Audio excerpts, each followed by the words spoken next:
We have a 2013 Chrysler Town & Country.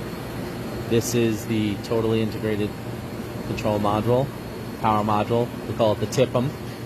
And it has all these fuses and relays, but the fuel pump relay is inside this module.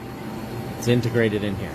Now when it has a problem, you could do this expensive module, reprogram it, or Chrysler sells the kit themselves to put the relay for the fuel pump external. So you just wire in the pins, you look up the wire schematics, you figure out where this goes. I take these heat shrink butt connectors, and then you heat them up, and then they melt liquid so no water can go into these connections and intrude.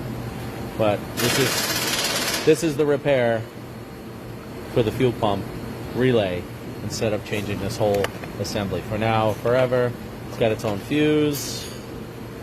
Hook it up to power.